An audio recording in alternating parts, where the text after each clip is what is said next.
Hey, everyone.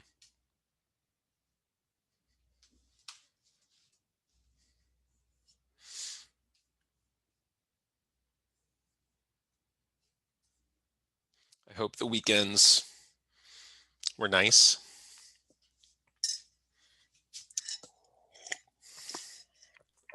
I saw Kendall studying on Sunday.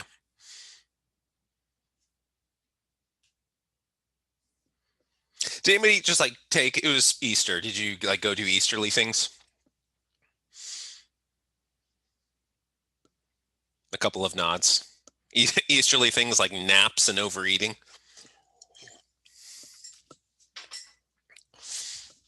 Let me find a lecture.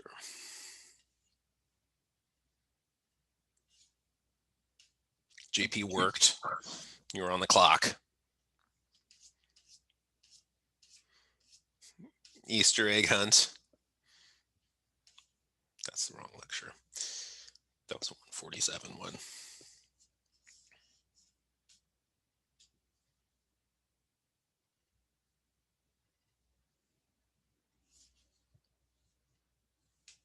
Big scones. Scones sound delicious.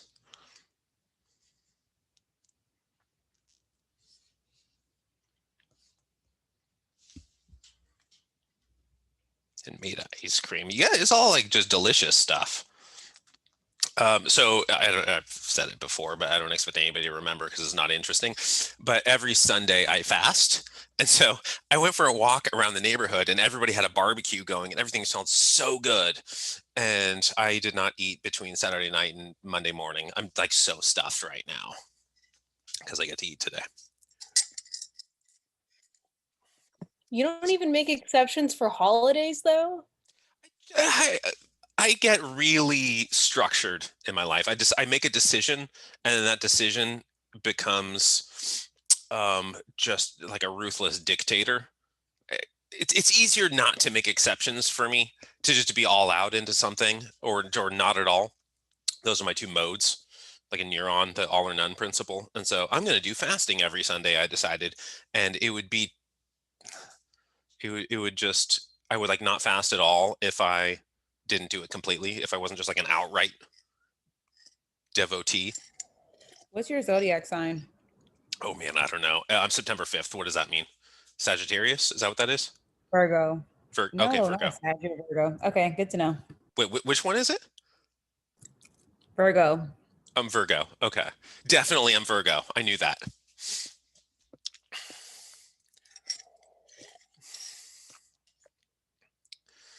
Okay. Well, we'll end the lecture by getting into, chatting a little bit about some subterranean stuff. And then on Wednesday, I promise we'll be like all subterranean. We'll be like underwater, diving and getting as low as we can in the world. A little more just commentary for today, though. You know this stuff that we just regulate things. We have negative feedback loops and we regulate stuff. Hold on, I'm looking at the comment box again. And yeah, ketogenic. So it makes fasting easier because I don't eat carbs anyway. And so when I switch into fasting, then I just like my ketones are really high already. I have the ketonics, the breath analyzer, and then I have the blood analyzer for ketones, and the two just never seem to line up. One is high and the other is low always, and they take turns. But whatever, we preserve homeostasis, no matter what it is. Like blood sugar on the subject of a ketogenic diet, right? Blood sugar is going to be preserved. You're just going to do gluconeogenesis. You're going to make carbs from some non-carb sources, and which is why you get all those, ketones. But you take all the oxaloacetate out of the Krebs cycle, and then what are you supposed to do with um, the acetyl CoAs that show up? What are you supposed to do with those things? Well, bind them together. And but so we're going to regulate everything: blood sugars and blood gases and blood pressure and all of that stuff. The baroreceptors and the chemoreceptors in this section are the two major regulatory sites, because you're going to go up in altitude, you're going to go really low in altitude. The partial pressures of these gases, right? We're going to start getting some gas pressure differences in the environment.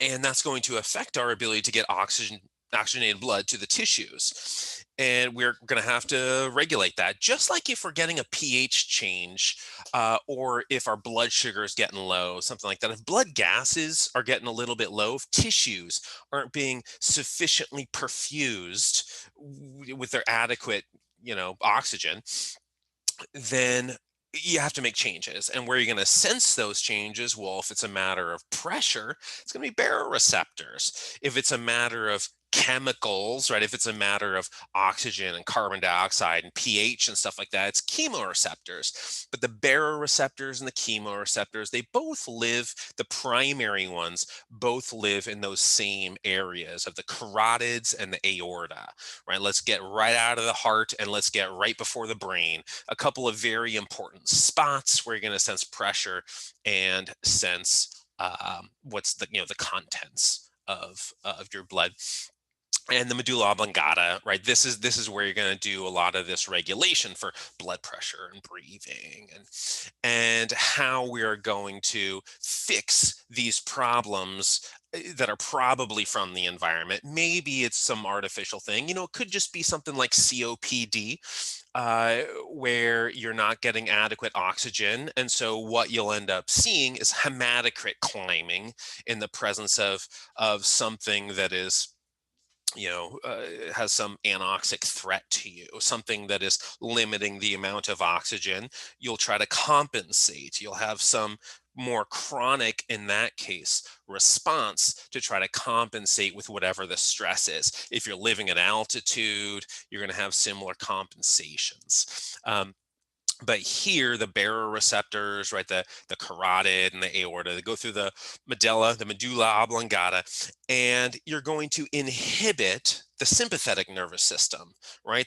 That would increase the blood pressure, vasoconstrict, increase the blood pressure, and you send this signal up. You sense high pressure, and you send this signal up, and that signal inhibits that sympathetic response with GABA, gamma aminobutyric acid, GABA, inhibitory neurotransmitter. So we're detecting a lot of pressure, and then it lowers the blood pressure. Very fast, again, less than a second. That's going to happen very fast. But if it doesn't happen very fast, if you're not having a very good baroreceptor response, because the blood pressure is just so low, your venous blood pressure just gets so low that you can pass out or get woozy and dizzy and whatever. So that's why you like pump your legs, and if like fighter pilots, they have like compression pants now. But what used to be going to like a barrel roll, and you just get tunnel vision and maybe pass out, and flying an airplane is not a time where you want to have that experience. So they like pump their legs, flex their legs really hard in those situations. But what should be less than a second, you should get that baroreceptor response. They're like, all right, let's tighten this stuff back up. I'm noticing a loss in pressure here, a loss in pressure as blood is pooling down south, close to my feet. I need to vasoconstrict and drive a little bit more pressure up to my brain. But remember, there's also some low pressure baroreceptors. Blood volume, you have to maintain your blood volume. And so we're going to sense low pressure zones as well as the high pressure critical stuff. So where the critical areas are, we'll also sense some lower pressure things. And chronic regulation of blood pressure, remember, this is in the kidney. And what you'll see in the afferent arterial, this is where you're releasing your renin out of the smooth muscle cells right here, the juxtaglomerular cells. These are going to secrete your renin, and that renin is going to initiate that renin angiotensin aldosterone system that ends with water reabsorption, sodium reabsorption, blood volume increase. It's just, the stuff that's involved. Angiotensinogen is not an active thing made from the liver, but that's what gets converted to angiotensin 1. Then you got ACE, angiotensin converting enzyme. Now you got angiotensin 2, that's going to trigger aldosterone, and it will also induce some vasoconstriction. So there's a chronic component to this baroreceptor response. But mostly what we're thinking about is very acute changes to better very rapidly increase compatibility with our needs. So this is just random angiotensin aldosterone system over here. Angiotensin 2 is going to stimulate the release of aldosterone, but it'll also vasoconstrict. And remember that we're going to have angiotensinogen made from the liver, gets converted by renin to angiotensin 1. ACE converts that to angiotensin 2. Now the chemoreceptors, they live in the same spots, right? The same critical spots. Also, there's going to be a little bit there in the juxtaglomerular tissue, but the aorta and the carotids, that's where those things are going to live. And since the chemicals, right? Since what's the oxygen status? What's the carbon dioxide status? What's the pH status here? And then they'll make some changes in your breathing and cardiovascular responses. Going through the 9th and 10th cranial nerves, there's the vagus nerve right there, the afferents. So again, cardiovascular and pulmonary changes. Let's dilate, constrict vessels according to need. Let's breathe according to our needs. So parasympathetic and sympathetic nervous systems. Remember, sympathetic, go, go, go, go, go, heartbeat, vasoconstrict, let's get things on the move. Mobilize energy substrates, all that stuff. That's norepinephrine and released from those sympathetic ganglia. Acetylcholine is ignore skeletal muscle, and just the vagus nerve. What the vagus nerve is releasing as its neurotransmitter is acetylcholine, and that's our parasympathetic. That calms us down, coming from the 10th cranial nerve, the vagus nerve, the 10th one. And remember, you can hijack this thing. You can hijack the vagus nerve. You can give yourself some input that it determines is threatening somehow. So do the Valsalva maneuver, right? Create a bunch of pressure, and those baroreceptors are going to notice that pressure and cause a release of acetylcholine. There's any number of ways to stimulate the vagus nerve. All of them pretty rapidly, pretty acutely. That heart rate is going to start to fall. And then there's like other weird things like that, like digital rectal massage. That's not the one I would opt for. But then I don't even think that's vagus nerve. I don't know how that works. But to get that heart rate to start beating faster, right? Let's get sympathetic. It's going to be beating faster. Parasympathetic, it's going to beat more slowly. So what do we do to control this influx of calcium? You remember adenylyl cyclase or adenylyl cyclase? Acetylcholine inhibits, norepinephrine activates, and what this thing does, no matter where you are, what that thing does, converts ATP into cyclic AMP, and then cyclic AMP, this little thing over here, so it converts ATP, there's your 3 phosphates, and here you have 1 phosphate. This is regular AMP over here. Notice the 1 point of connection, notice the 2 points of connection over here. That's the cyclic AMP. Phosphodiesterase is the thing that converts this into regular AMP. But cyclic AMP, this is what's going to initiate this calcium influx. So you get a large buildup of cyclic AMP. Protein kinase A, PKA. Cyclic AMP is an activator of protein kinase A, and the influx of calcium. So you know how this stuff works, right? You know that the vagus nerve, as opposed to the sympathetic ganglia are going to be norepinephrine and speed things up. The Vagus nerve is going to be acetylcholine, and it's going to slow things down. But then that diameter of the blood vessels, right? So that's what we're changing here with the baroreceptors. We're noticing pressure. How do you increase or decrease pressure? If it's high pressure, how do you relieve that? Well, just vasodilate. But depending where you are, you're going to have some really low pressures down here. These are the low pressure systems. Up here is a little bit higher pressure. It's much higher pressure up there. So it's not as though there's just like one blood pressure in your entire body. And the baroreceptors are noticing that one pressure. Now, the way that they're going to respond, just basic physiology, right? They vasodilate and they vasoconstrict. The ways that blood vessels are going to change the pressure and how much blood they're permitting to go to an area.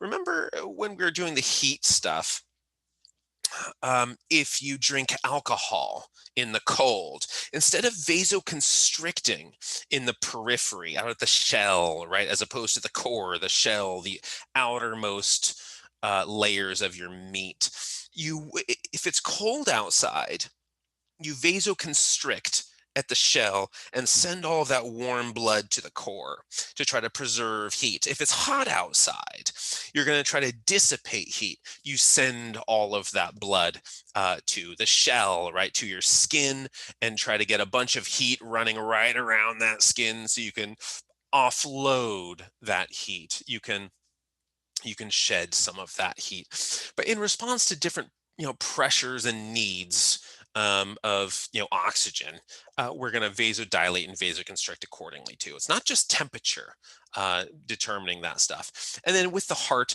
there's the rate, how fast the heart is beating, and then stroke volume. How much blood are you getting back into the heart? If there's not much blood going into the heart, stroke volume is going to be low, and you have to compensate with a very fast heartbeat because you just need total cardiac output.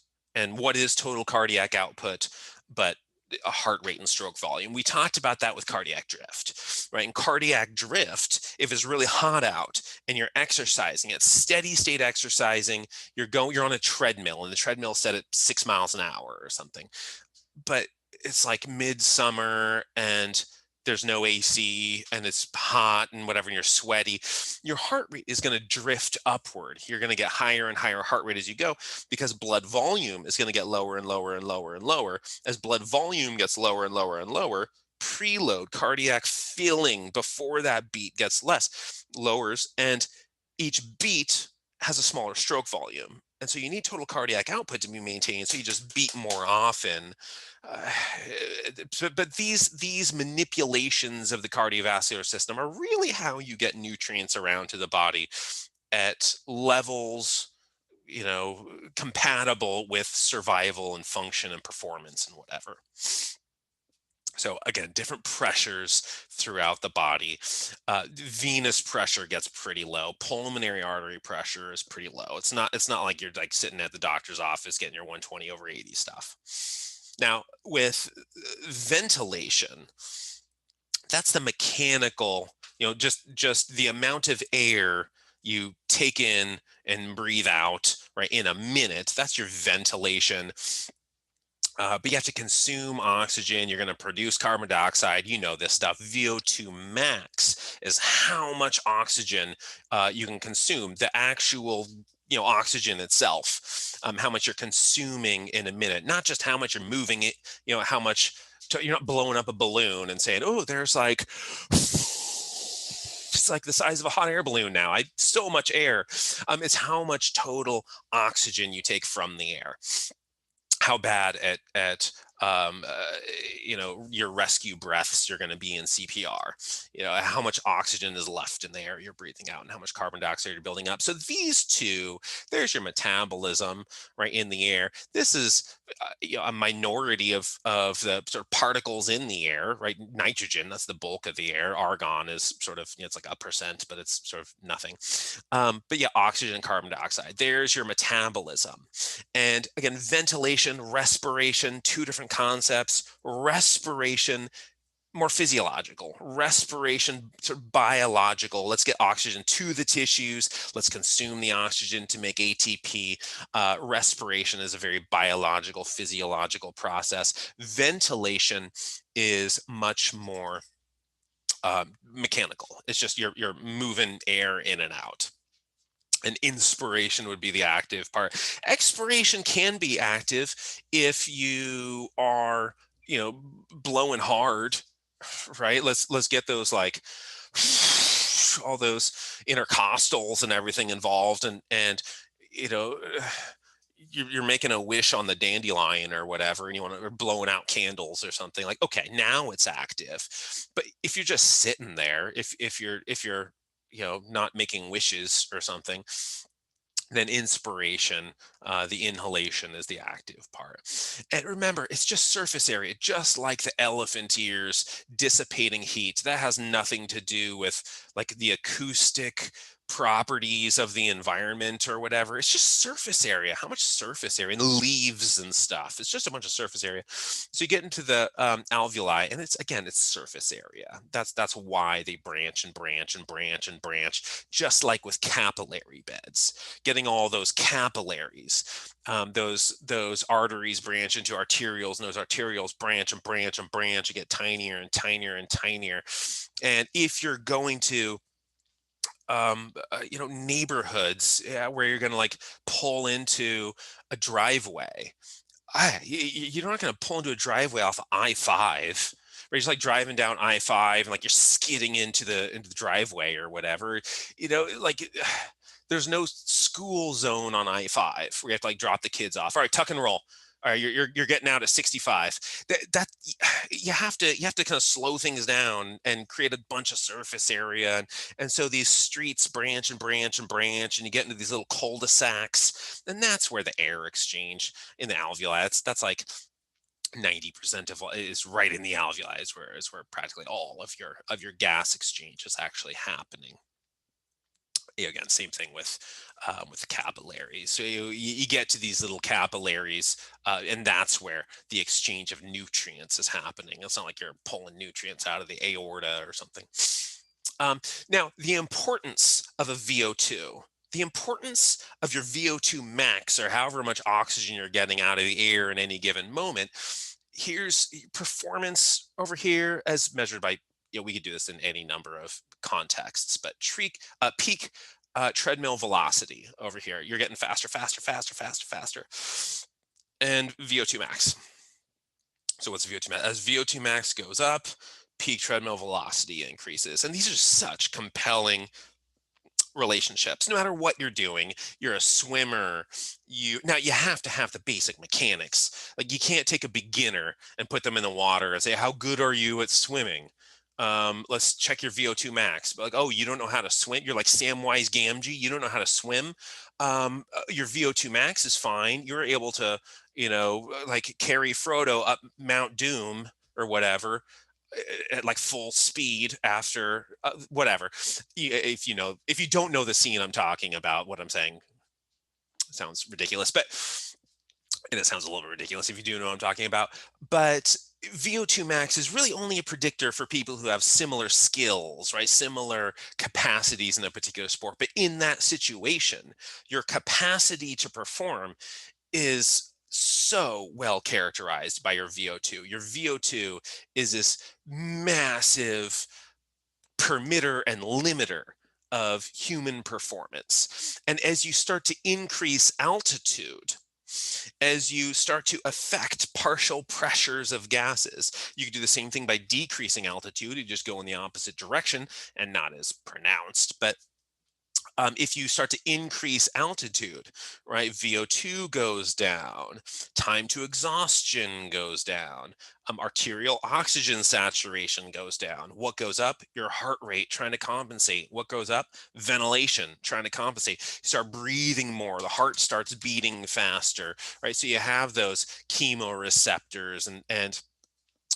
potentially baroreceptors contributing, but those chemoreceptors saying like, look, our blood gases are not looking pretty. This is not what it's supposed to look like at altitude. That's not the same thing as Stockton, right? You're in Yosemite at one of the peaks, and you're starting to, like, your breathing is higher than it should be, your heart rate's higher than it should be. What controls that stuff? The medulla, and the chemoreceptors are informing it that maybe your profile of blood gases is not what you would like it to be. The profile of blood gases is not permissive to a high VO2 max, to good performance.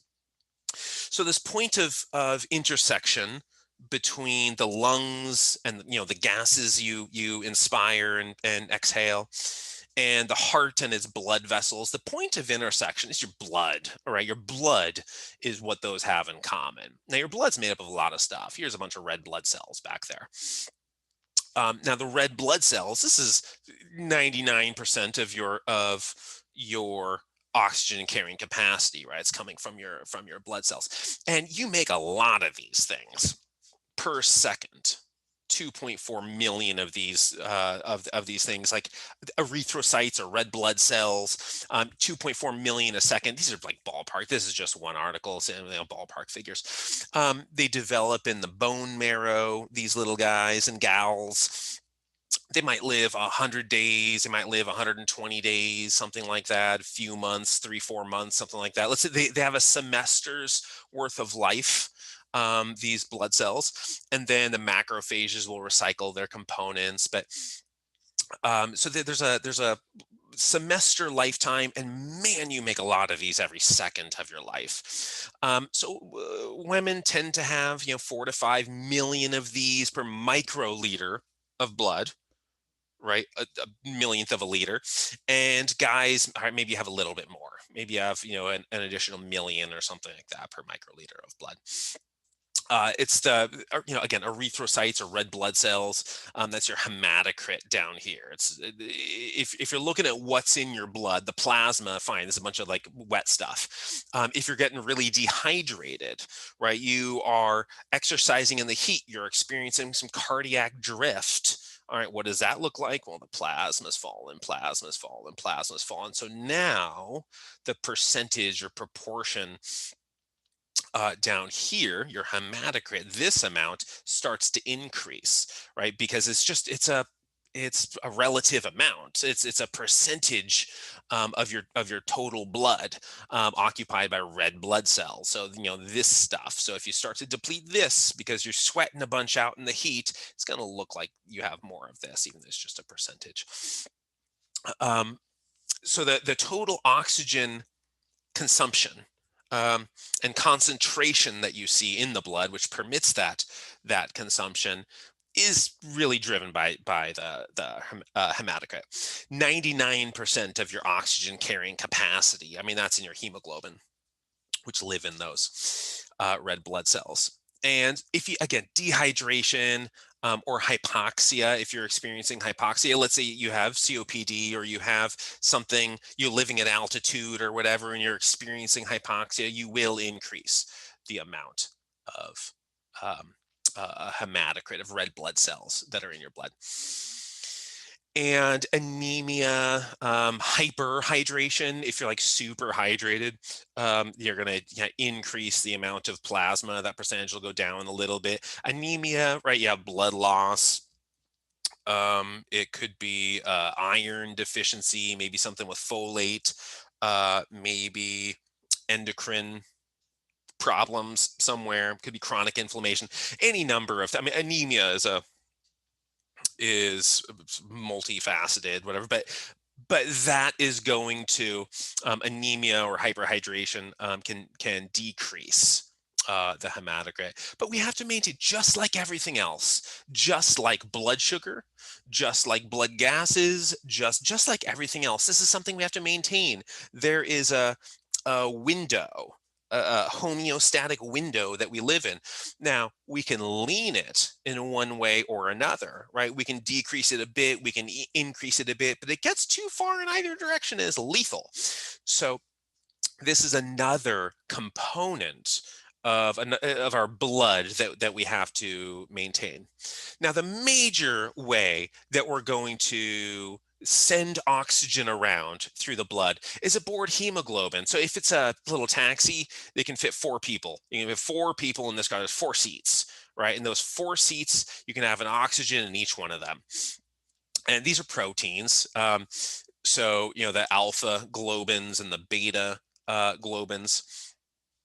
And if you're a baby, right, you have gammas. And then once you're born, you replace them with betas. But remember, a fetus is a little parasite. I mean, it sort of meets all the definitions of parasitism, but it's just leeching off a mom, and there needs to be an affinity for that oxygen that's passing through, and so those gamma globins in a fetus are going to sort of parasitize the oxygen from mommy supply. But in people, in like a healthy adult, I'm not saying fetuses aren't people. That wasn't like a weird political statement or anything. But in like us, in people who have thoughts and words and jobs and whatever. You have a pair of alphas, and you're going to have a pair of betas, of these beta globins. And there's whatever tons of these things. Each one is going to hold, each hemoglobin can hold 4 oxygens, and they're proteins, right? So you're going to produce it in the ribosomes. Now, when a red blood cell is being formed, it's in its own infancy, when it hasn't been born into the blood yet.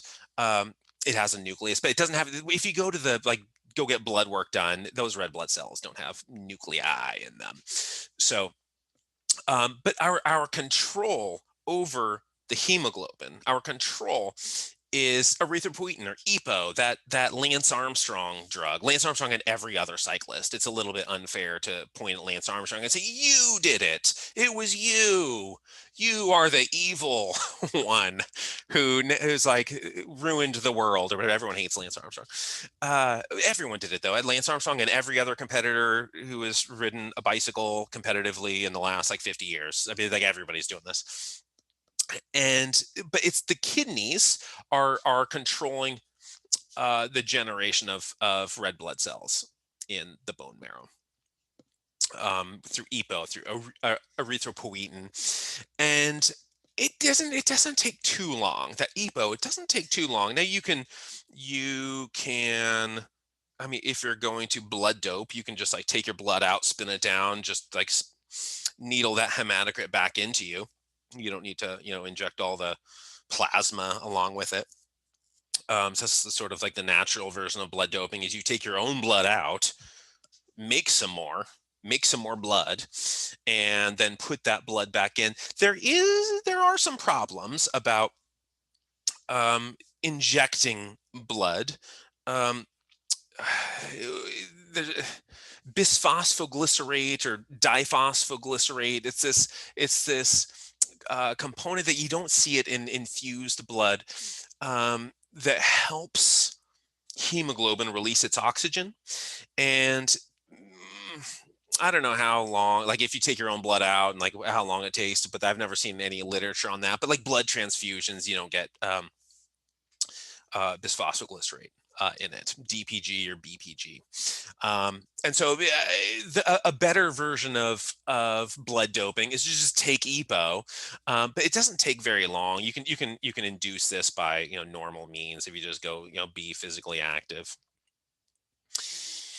But for hemoglobin, the amount of hemoglobin you have, if you go get like a blood panel, this is somewhere in the range that you'll be. Doesn't really matter. You'll fall somewhere in here. Now, if you're very aerobically fit, you'll be on the higher end.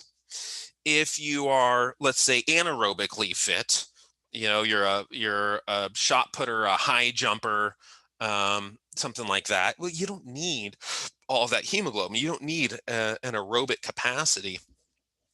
And so you might be on the low end of it. So the low end is not like you're unfit. It just means you're fit for other things. Like you're a baseball pitcher. Okay, you're not going to go run a marathon. If you're like an endurance athlete, you're on the high end. If you're a baseball pitcher, you're probably on the low end. Neither person is more or less fit. It's just, fitness is so narrowly defined to the context, to the athletic context, if we're talking about athletic fitness.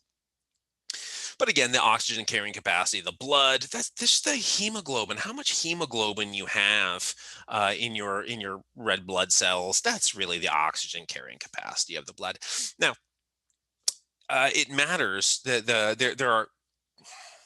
there's competition for the hemoglobin. Now, there's some of it is competitive inhibitors. So carbon monoxide, you'll have a little carbon monoxide alarm. I have a couple of those in the house. I was this semester, no, it was last semester. Last semester, my I had 3 carbon monoxide detectors in the house, and all 3 of them started going off. And so I'm like, okay, I was in the middle of a lecture, and it's just beeping really loudly. I mean, it's like fire alarm is going off, and there's 3 fire alarms in the house going off. And in the middle of my lecture, I got up. Okay, let me go address the fire alarm. And I just like destroyed my fire alarms because they wouldn't stop going off. And then I realized that's where the sound isn't coming from. It's coming from the carbon monoxide detectors. And it seemed like suspicious because 3 of them were going off, but then I got 2 new ones, and they were fine. So I had somebody come out and check, like, no, carbon monoxide's fine. And so it was just like the units got old at the same time, and maybe they're all installed at the exact same second in the house or something. But carbon monoxide poisoning is scary because it's like, I don't know, 250 times the affinity of oxygen. The oxygen isn't going to bind to the hemoglobin because it's a competitive inhibitor where the oxygen is supposed to bind. Remember, the hemoglobin can carry 4 oxygens. Each one has 4 seats. It's a little car. It's a 4-seat car that's going to deliver that oxygen to the target tissues. And a competitive inhibitor is going to occupy one of those seats. So if it occupies one of those seats, okay, now there's 3 seats remaining in the car. Somebody's already sitting in the taxi or in the Uber or Lyft or whatever. Somebody's already sitting in there, so you can't go sit on their lap. All right, each one seat, one like hiney, as they say, as grandmas say on Easter, one hiney per chair per seat. And if you have 4 carbon monoxides in there, nobody else gets to get in the car. No oxygen. That car is full, and it's going to whatever destination where the oxygen was hoping to go. Carbon dioxide is an allosteric binder, right? And so is nitric oxide. And part of hemoglobin's relationship in regulating blood pressure is sending that nitric oxide throughout the vasculature on an allosteric site on that hemoglobin. So an allosteric meaning not the major C, it's a alternative binding site. So if you're talking about enzymes, right, here's the active site where this thing happens, where this chemical reaction happens, but then here's an alternative plug that can mess with the active site or mess with the reaction. And so an allosteric site is alternative binding site. And so nitric oxide, carbon dioxide, maybe 10%, somewhere a ballpark figure of carbon dioxide gets transported aboard hemoglobin on this allosteric site. There might be 5 to 7% or so dissolved in the blood. The bulk of your carbon dioxide is being sent around as bicarbonate, right? So when we bind the carbon dioxide to water, get carbonic acid, the carbonic anhydrase reaction, and then let go of one of those hydrogen ions, dissociate a hydrogen ion. And then you get your bicarbonate. Like that's the bulk of transport of carbon dioxide in the blood is this bicarbonate, but also you bind a little bit allosterically to your hemoglobin, and then 5, 6, 7%, something like that is going to be dissolved in the blood.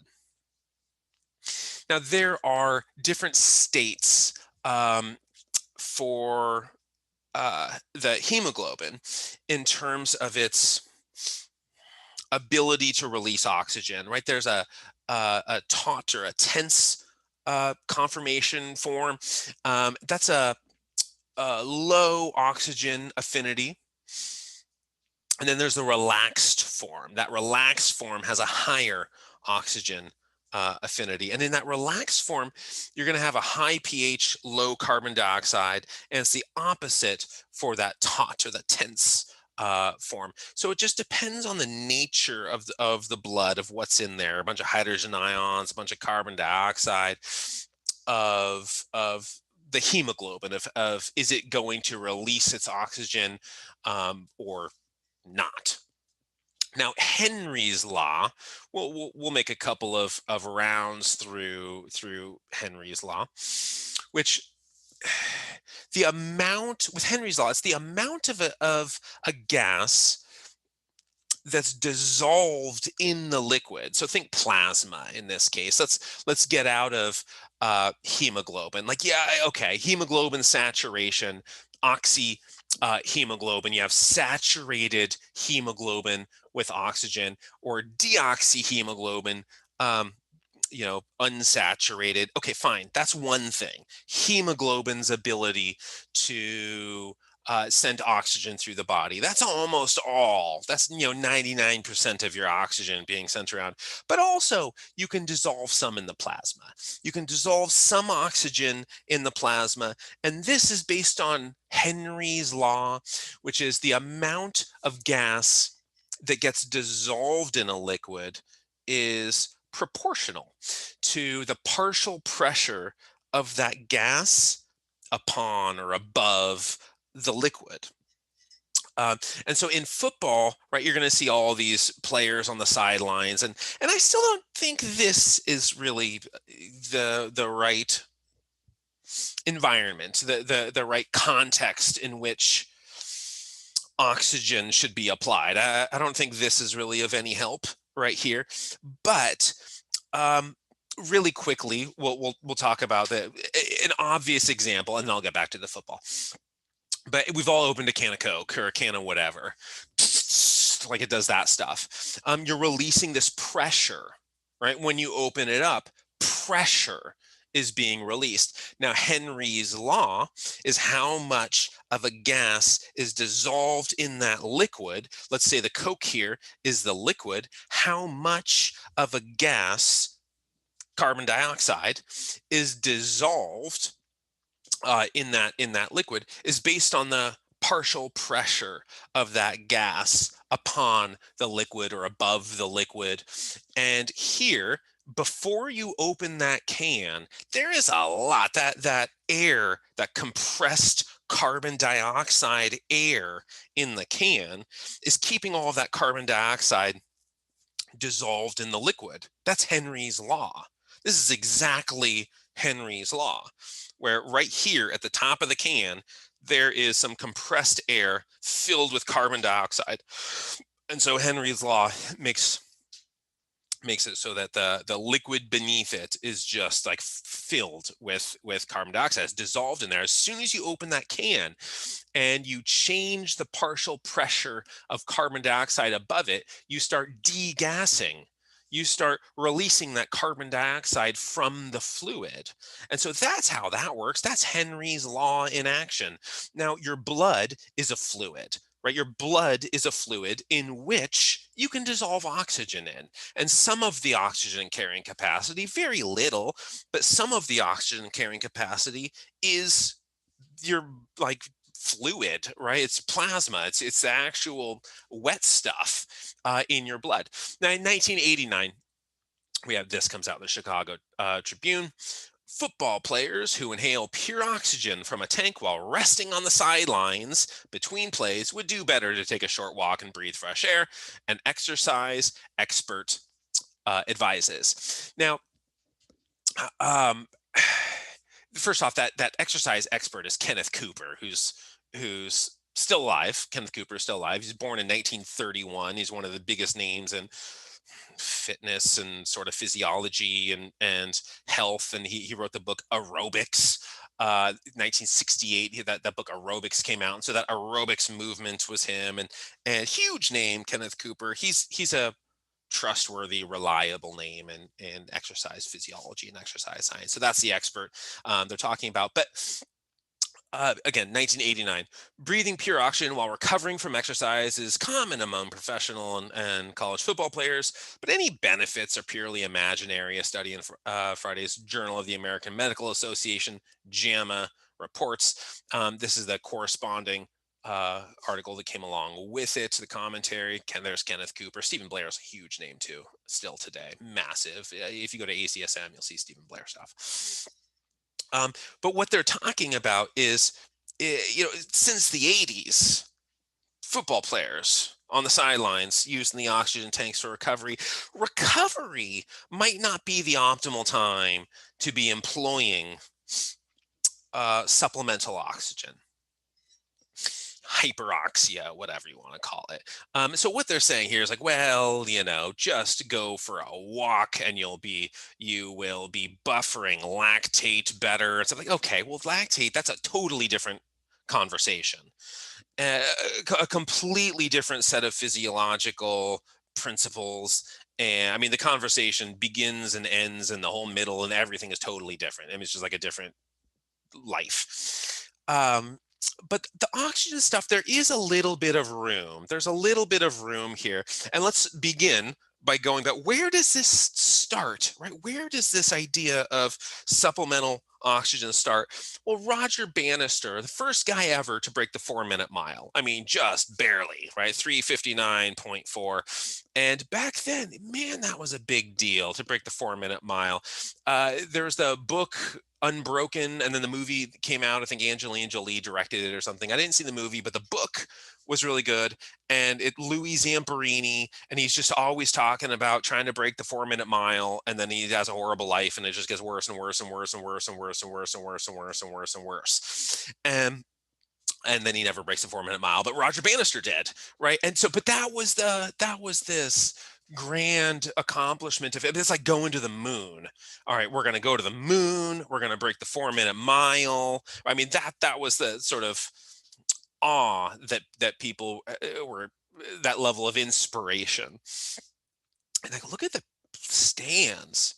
I mean, look how, first off, beautiful the surrounding track is. I mean, that's not like sports today where you have like, the Shire around it. We're going to stick with the Samwise Gamgee analogy. But so before he broke the 4-minute, just before he broke the 4-minute mile, he wrote this paper. And just, I think it was like a week after or something like that. It was, I think it was right around the time he actually broke the 4-minute mile. It went into print. It went into publication. And he talks about these reports in the literature of the effects of oxygen on respiration and performance during heavy work. So you're working hard, you're doing whatever it is, you're running, you're swimming, you're cycling, whatever it is, and you're taking supplemental oxygen.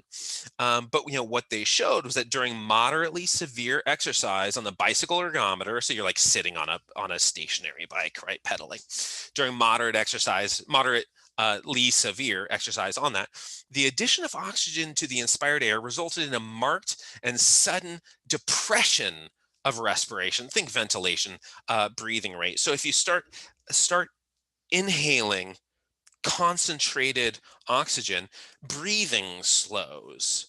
Now, back then, like, what the hell is going on here? But that we have chemoreceptors. Like, okay, I don't need to breathe as much. There's a lot of oxygen in here. My rate of ventilation can slow a little bit. That's what we would know. But let's get off the sidelines and let's get into actual performance. It's a little bit harder, right? To actually have oxygen in your face, concentrated oxygen in your face when you're on a bike or on a track, or certainly like swimming or something. Okay, it's a little bit harder. It's easier to just go over to the sidelines and consume that. But I don't think that is the optimal environment to make use of that oxygen. But if you can use the oxygen during performance, now think environmental physiology. If you're at altitude, the oxygen's less, right? If you're below sea level, the pressure is higher. And so this could be accomplished, maybe not to the extremes of oxygen being inspired in these studies, right? So here's, like 21%, here's 30%. But they're these high intensity interval training sessions, and looking at in these sessions, okay, this little open circle means hyperoxia, the added oxygen. And over here we have power output. So on this axis is power. On the X is the training session. Every single time. I mean, there's just such a consistent response of more power output in people who have that hyperoxic um, oxygen. Now, this was trending, right? In their analyses, they did not have statistical significance, but there's an interesting trend that they find, and this is sort of you can see why there's no statistical significance here reported up here, because there's like shit's everywhere. This is not a clean, pretty analysis. But again, the hyper and the normal, right? You see these very different directions of responses. Much more compelling is a study from 2017, which shows in this particular population, so these are people who have pulmonary hypertension, precapillary pulmonary hypertension. This is a clinical population, but in this clinical population, they don't have resting or exertional um, oxygen saturation that would be, clinically relevant. I mean, look at their percent saturation. I mean, if you're 98, that's wonderful. 98 is like you're yay, good for you. You've achieved, wonderful like pulmonary health and stuff. And I mean, there's like 99%. I mean, they're totally fine. And go exercise. Some people have supplemental oxygen, some people don't. Let's see what happens with exercise. Pulse oximetry. That's where you put that little thing. I don't have one here. I have like 5 in the other room. You put that little thing on your finger and it tells you 98 is what's going to tell all of you. 98 or 99 or whatever is where all of you are going to be. That's the percent saturation, right? So here's a supplemental oxygen group, during exercise. This is arterial oxygen saturation. Okay, it's perfect. Like nothing changes. Here's the people who are breathing like regularly. Just tanks, right? As you get higher and higher intensity. Cerebral oxygenation, right? Your brain's oxygenation, so much better in the supplemental oxygen group. Muscle oxygenation. Okay, now it's going down a little bit with use, but it's better. It's way better. These are all significant, all highly significant differences during performance. Looking at oxygen saturation during performance, but what happens to heart rate? Well, heart rate's a little bit lower, right? What happens to ventilation? How much air you're moving in and out? That's a little bit lower. Now, what's controlling this stuff? Chemoreceptors in part. What are those chemoreceptors noticing? Well, you have a ton of oxygen. It's fine. You don't have to breathe as much, right? There's so much oxygen in your blood, you can just back off. And so your breathing and your heart rate, right? The medulla is going to say, hey, I'm getting some signals from the chemoreceptors that say we're fine. We're not really exerting all that hard, right? So we don't need to breathe and beat like we were at max intensity. And the carbon dioxide output is a little bit different, but the major difference is over here. So that during performance, it seems very likely that supplemental oxygen is of great value. But how do you do it? Right? I mean, do you like wear a little pack or something? Like, how do you, because if you're going to be actually not in a lab, if you're in a lab, easy, all right, whatever, wear the mask and sit on your cycle ergometer. But if you're competing and you're in nature and you're on a track or you're running a marathon or some cycling event or whatever, it gets a little bit intrusive, and clunky trying to have that equipment.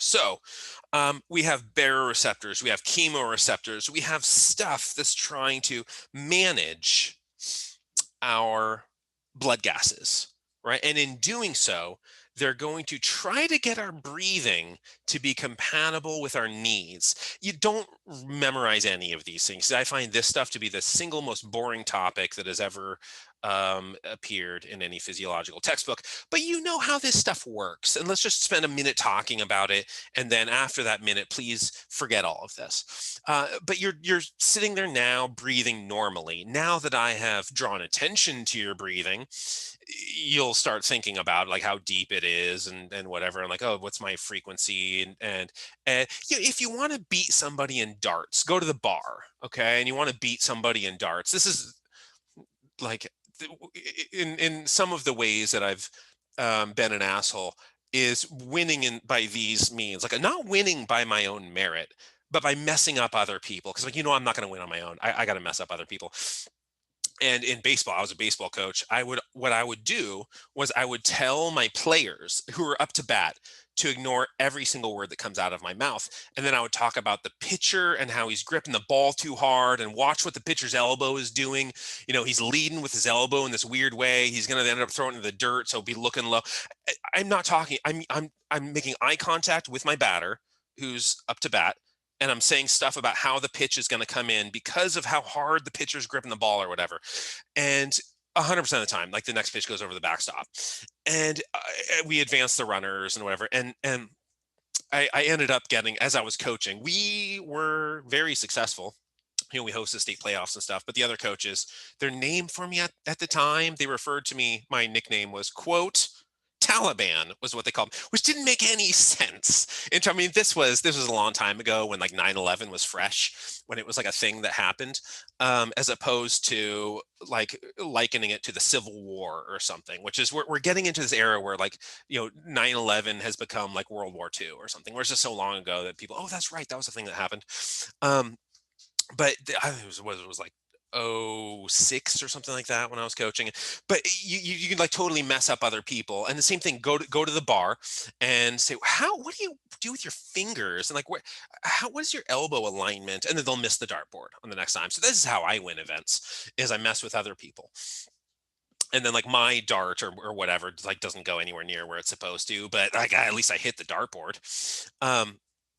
So you're probably thinking about your breathing now, but normally we don't think about our breathing. Normally, no thoughts occur to you that have anything to do with inhalation and expiration. It just happens until you sit down and do like a meditation app and like, okay, focus on your breath, cover the whole breath, from the time it enters until the time that it exits, whether that's at the tip of your nose or the rising of your chest or in your abdomen. These like yoga apps and stuff where people will walk you through and you just pay as much attention to your breath as you possibly can. In life, you don't do that. That's what makes that so weird and sort of extraordinary. Is like, here's a thing that I've never noticed before that my body is doing. And when you don't notice it, right, you have your tidal volume. That's this, where it's a little bit that comes in and out. That's the normal breathing that just happens all of the time. The inspiratory reserve is going to be this, which at the top of your tidal volume, when like you've breathed in your normal amount, your lung capacity is a lot bigger than that. And so you could keep breathing in. And so that is your inspiratory reserve volume. The expiratory reserve is the exact opposite of that, right? Where at the end of your tidal volume, you breathe out and then breathe out the rest, as much air that you can possibly breathe out at the end of that. But there's going to be this little space down here that there's nothing, that residual lung volume, there's nothing you can do to eliminate. I mean, maybe like Mike Tyson could slug you in the stomach or something like that. Dude, like Mike Tyson could like Heimlich uppercut you or whatever, to get out that residual lung volume. The forced vital capacity is everything you can control. It's like go all the way out and like as much as you can. You're going to do a hydrostatic test, and you got to breathe out all of your air and then go underwater, and you're like vibrating and you're in the fetal position and whatever. Breathe out as much as you possibly can, minimize that residual lung volume the most you possibly can.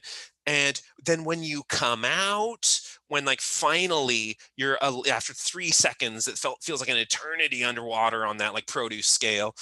You come out and and you gasp with this huge, okay, now you're breathing in your sort of forced vital capacity, or maybe before you go out, you go, and then breathe it out. Okay, there's your forced vital capacity. Total lung capacity is this one. So, but what we do in life, right, is we do this tidal volume sort of just constantly, and then we start exercising.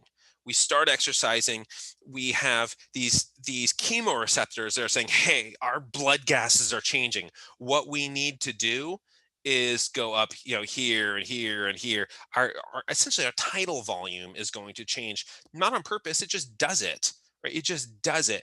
And it doesn't do it right away, but it continues to do it for a while after exercise, because you sort of have to pay it off, right? So watch somebody run the 100-meter dash, and you could kind of hold your breath for the first half, and it doesn't really change your performance. Really, where all that labored, intense breathing happens is as you cross the finish line. You're doing that for the next 30 seconds or whatever, as the interviewer has the mic up to your face and you can't hear a word the person is saying. Um, and that situation, that's a bunch of chemoreceptors saying, okay, our blood gases are all messed up. Tidal breathing, nah, that's not what we need, right? You're gonna have, like, hypoxic injuries if we allow tidal breathing to be normally tidal. Like, we need like tidal waves. We need the moon to be, halfway closer to the earth and just yanking on the tides. Okay, so there's a couple of laws that are going to play in with how our blood gas changes in terms of our interaction with the environment. Boyle's law, it's kind of simple, right? So at a given temperature, the temperature isn't changing. The volume and the pressure of a gas inversely proportional. The volume of a gas and its pressure are the inverse of each other. They're proportional. As one goes up, as the volume goes up, the pressure goes down. As the pressure goes up, the whatever, as the volume is really the thing that's changing. So that's Boyle's law.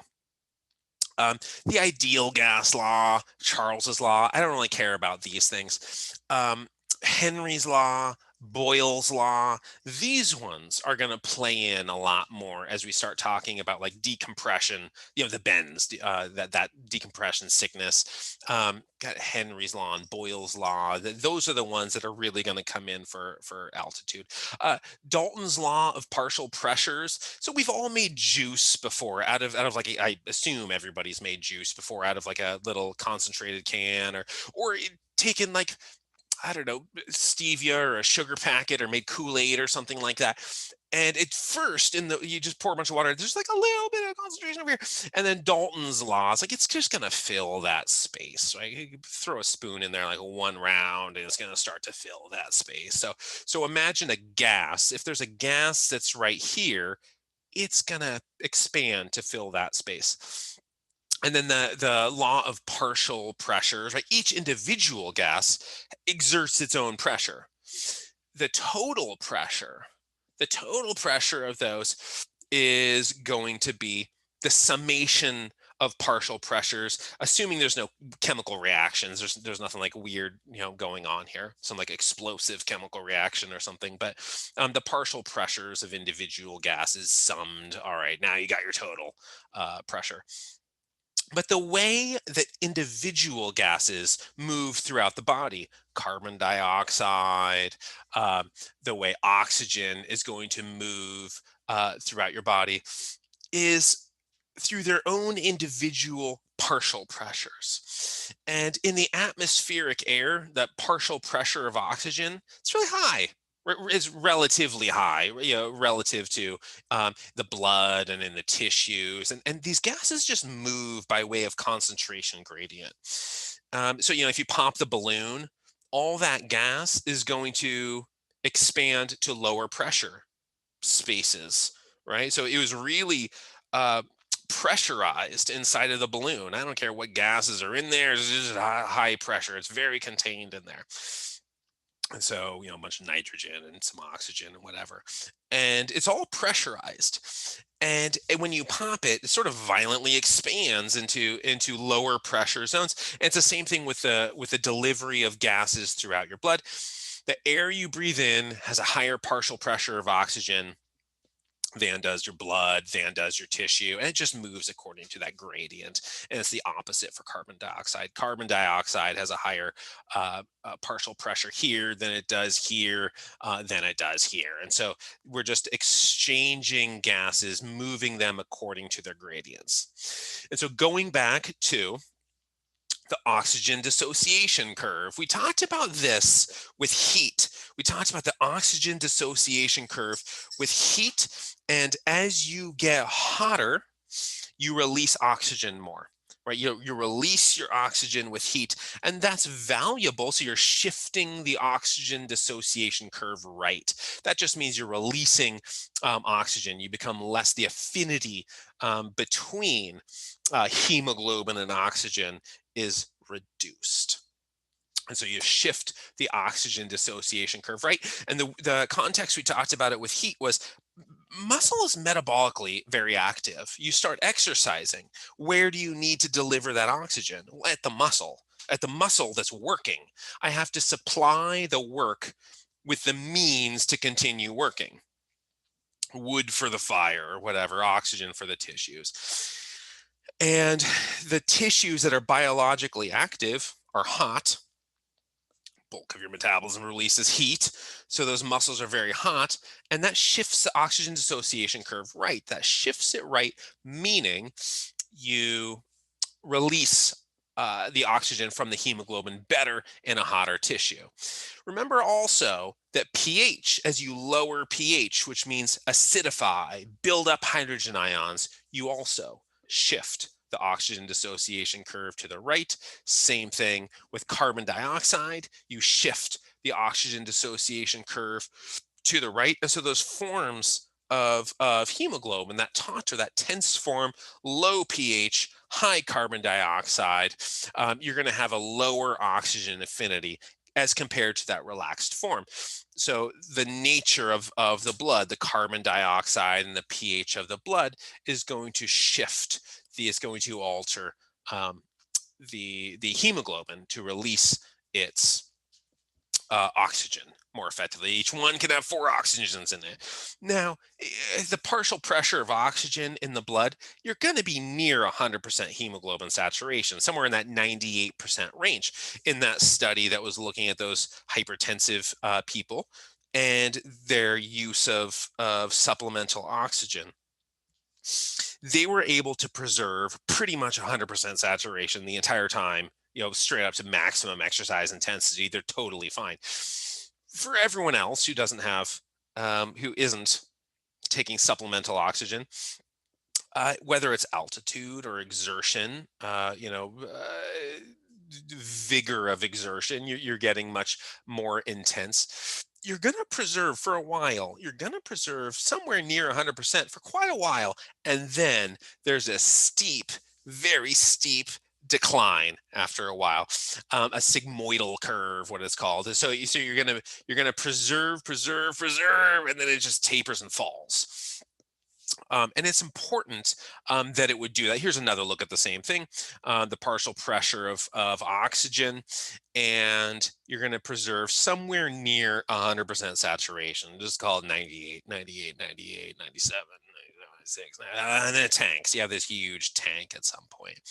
And so this would be shifting the oxygen dissociation curve right, would be releasing oxygen. Shifting the oxygen dissociation curve left would be maintaining that affinity, the strength of that relationship with the oxygen. And stuff is going to affect that.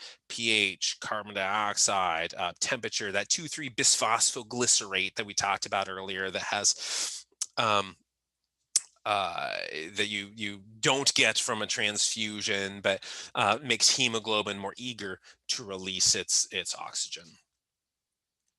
Here you see that sometimes it's DPG, but 2,3-bisphosphoglycerate or diphosphoglycerate, it's commonly called DPG. But so shifting the oxygen dissociation curve right or left. Now we encounter a lot of environments. Now some of these are imposed, some of these are just climate. But if we we're acutely responsive. If right here, the red one, let's say, is normal as opposed to shifting our dissociation curve. And we preserve pretty much perfect for quite a while until we hit some critical threshold where we're just like, okay, now here's death. But we preserve it really close to max for a long time. And we can get down here for having supplemental oxygen and still be at like 100%. But the world didn't genomes couldn't anticipate the separating of gases from the inspired air, right? But that doesn't mean, we've come to the point where everybody agrees that specific amino acids in your diet are more valuable than others for protein translation, for turning on hypertrophy, for recovery between bouts of exercise, for regeneration of tissue, leucine of critical importance, arginine of nearly as critical importance to initiating protein translation. So once upon a time, people used to say, eat the whole protein. Our genomes have been exposed to eating whole proteins. Just eat the bite of chicken. Don't take the individual amino acid, eat the bite of chicken. And that's not true, right? There's a billion studies. I'm being a little bit, I'm like barely exaggerating. There are an awful lot of studies that say that's crazy nonsense. The individual amino acid exposure is really what's doing it for mTOR, that we have things like castor, right, which is the sensor for arginine, cellular arginine sensor. And so we have these different of SAMTOR, and so there's like methionine and leucine and lysine and arginine. There's cellular sensors for particular amino acids. You could say the same thing with air. Now, today, people still say you need to breathe whole air.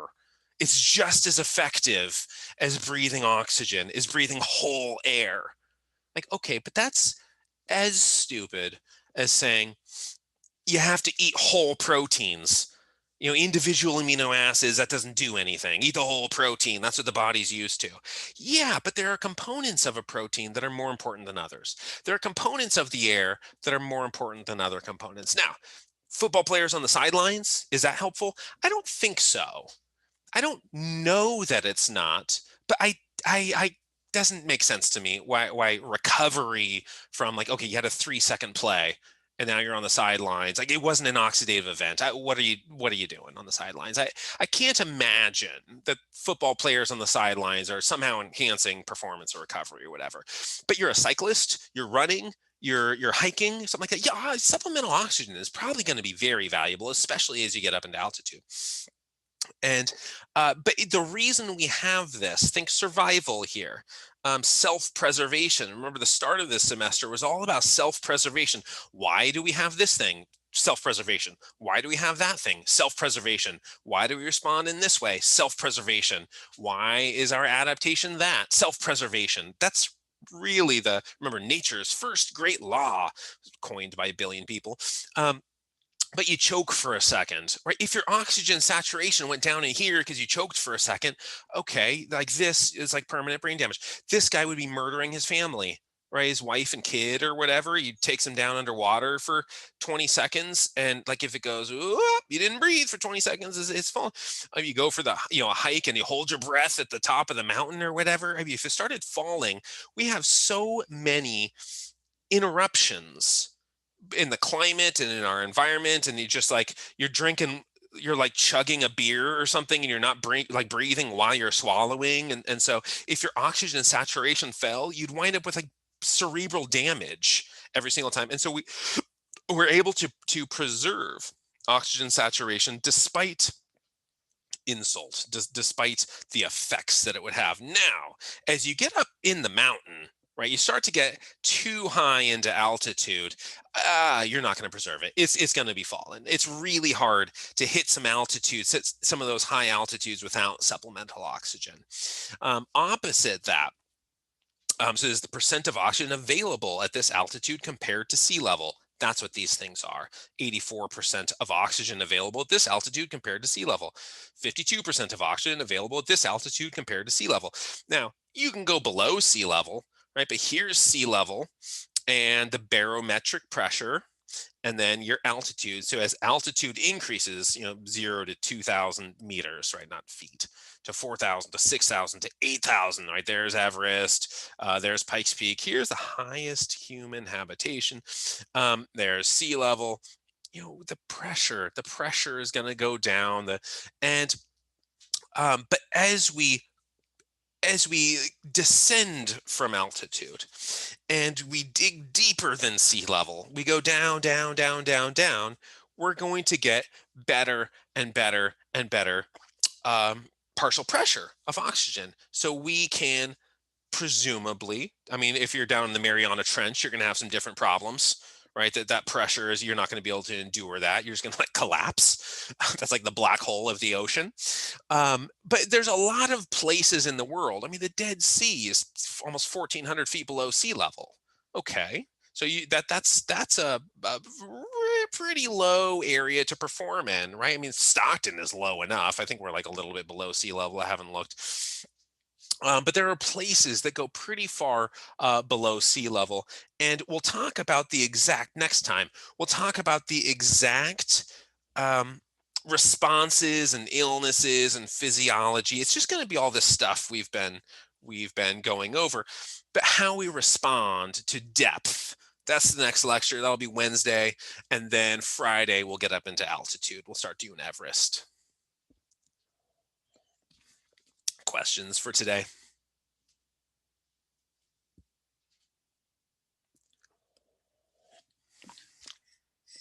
I wanted to ask, when you're talking about the hematocrit and you're saying too low is too bad and also too high is bad as well.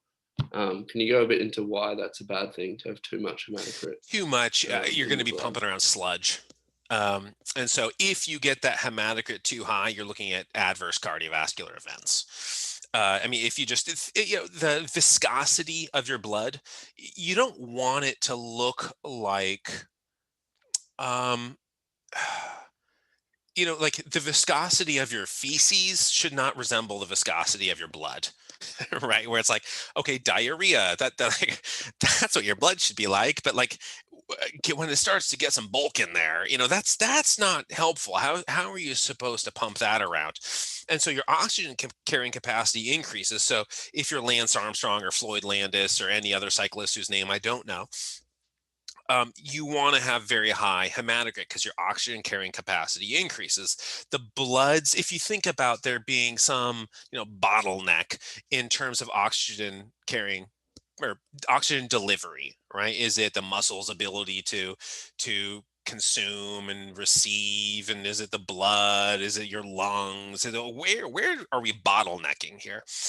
And the blood's carrying capacities, there's a very good argument for that. Like, well, blood doping works. Increase your blood volume, increase your hematocrit, the amount of hemoglobin you have, and your performance goes way up, right? So that seems to be sort of the best argument for where things bottleneck a little bit. And to a point, right? To a point, you're increasing the amount of oxygen you're delivering to the tissues, you can perform way better.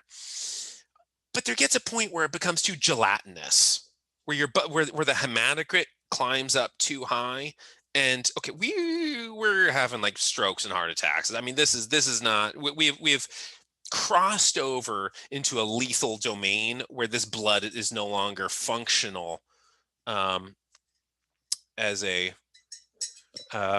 yeah, I think there's like motor oils that have different viscosities. I don't know anything about cars, but if the motor oil is too gelatinous, I don't think it's gonna serve the purpose that it needs to. It needs to be runny enough to be able to, make it through the engine.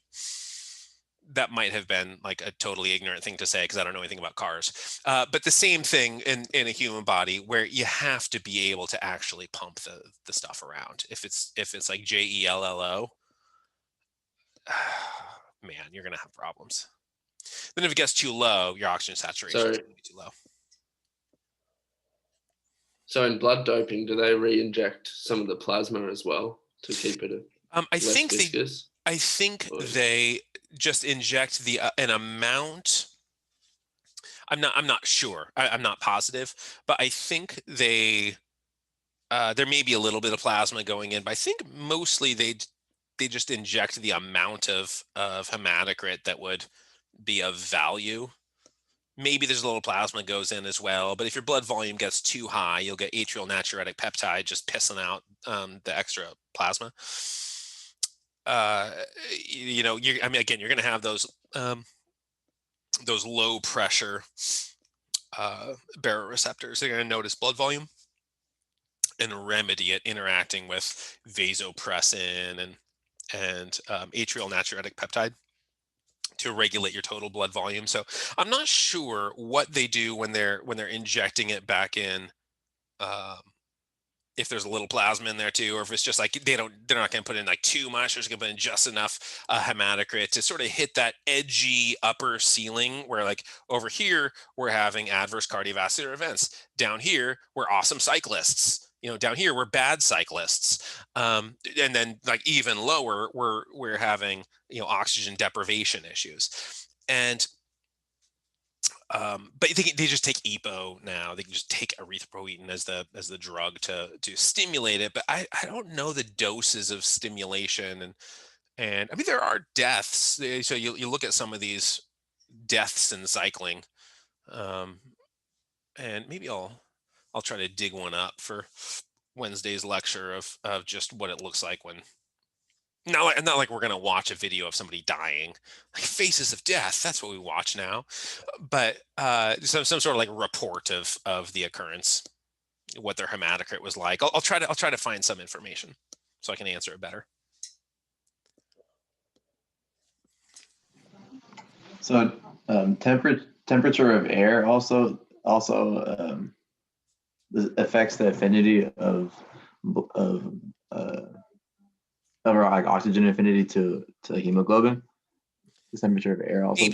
Maybe. Not necessarily in breathing, because when you breathe, if it's like really cold air, I mean, if it's like frozen air, it like hurts to breathe, and maybe people get like an asthma attack or something. Like when it's really cold air, I don't do all that well. But for the most part, the air, once it's in the alveoli, it's core temperature. Just like when I said when you're drinking fluids. Drink it a little bit warm or drink it cold or whatever. It's like by the time gastric emptying is ready to start happening, that fluid is core temperature. So there's like nothing. The temperature it was in the bottle or coming out of the faucet or whatever doesn't really affect anything. With air, it's a little bit similar in that sense, but the temperature of the air, how much heat can you dissipate? Or if the air is cold, you can dissipate more heat. If the air is hot, you can't dissipate as much heat, and so you accumulate more heat. And as you accumulate heat, the oxygen dissociation curve shifts to the right. So that's more about just thermal regulation and the body's ability to regulate its core temperature in a given environment. And so, yes, temperature, ambient air temperature matters a great deal, but not necessarily in what goes in your lungs.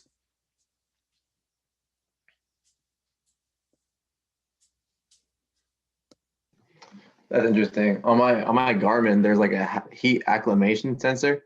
I always like wondered like what it's measuring to figure like that out. So maybe like heart rate, and then whatever the weather of the day is, like the temperature of the day is. I don't know. I was always confused with what that is. That's interesting. Yeah, I mean, there may be something scientific there, where, yeah, if you are exercising in the heat, how fast are you moving or something like that, and is your heart rate maintaining? Is your resting heart rate the same? Is your exertional heart rate the same? And there could be something like that going on. I don't know how Garmin does its data.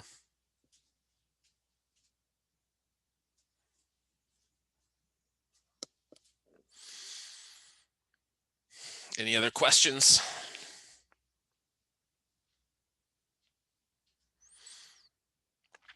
Okay. Well, we will do a little bit of aquatic diving on Wednesday and maybe some spelunking also on Wednesday. And I'll see you then. Jensen, the epidemiological surveillance, how does that sound for a 297 title? Epidemiological surveillance.